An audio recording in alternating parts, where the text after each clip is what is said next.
Quand on demande aux personnes de citer 3 films de Stanley Kubrick, évidemment, il y a systématiquement Orange Mécanique dedans, quoi. 2001, Orange Mécanique. Après le troisième, vous débrouillez. Full Metal Jacket ou Shining. L'un ou l'autre. Ou Marilyn Dunn.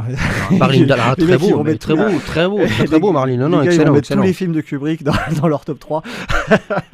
Poussez-vous, les gars. Et non, mais ceci dit, voilà, c'est une itération qui revient très fréquemment et qui est évidemment adossée à jamais à la filmographie, une des plus denses de l'histoire, qui est celle de Stanley Kubrick, et on y reviendra dans d'autres émissions, évidemment. Mais c'est important, voilà, ce que dit Thomas, c'est que les rééditions montrent qu'il y a finalement, encore une fois, un malentendu et une forme de malaise encore avec Orange Mécanique qu'on va pas vendre ou transmettre comme les autres films de Kubrick, hein. Arnaud, je sais pas si tu as ressenti ça également. Orange Mécanique, il se démarque, hein. Quand on dit Kubrick, les gens Orange Mécanique, ça revient tout le temps, hein. Ouais. Ça revient beaucoup, hein. C'est important, ça, parce qu'on s'en rend compte et effectivement on est toujours un petit peu 50 ans après, il y a toujours cette malaise. Il y a toujours ce truc, ces films qui marquent, même Les Dents de la Mer qui aura 50 ans en 2025 continueront de marquer les générations. Oui. Ouais. C'est des films, moi je le dis, les 70s, c'est la période phare.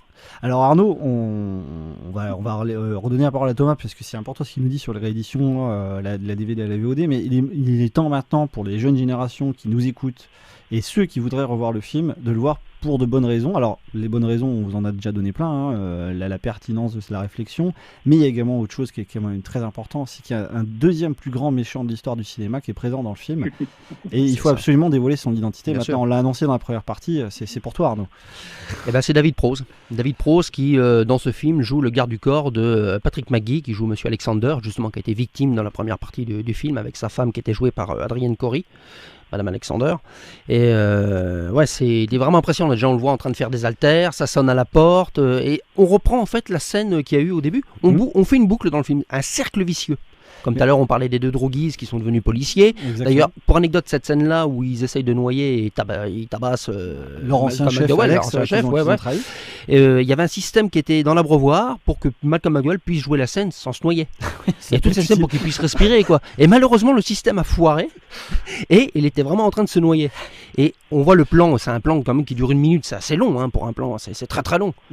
Et il était en train de souffrir vraiment, de se noyer, hein. Ah oui, non, mais pour anecdote, oui, il y a des petites anecdotes sur le film, des petites choses, des petites histoires qui se sont passées. Alors David Prowse, là les plus jeunes ils vont dire t'es gentil avec ton exclu, mais est-ce qu'il a un autre nom on va dire un nom d'acteur, quoi. Bon, c'est son nom d'acteur, mais est-ce qu'il a éventuellement un nom de scène? Je pense que tu peux le balancer, Arnaud. Bien sûr, Dark Vador.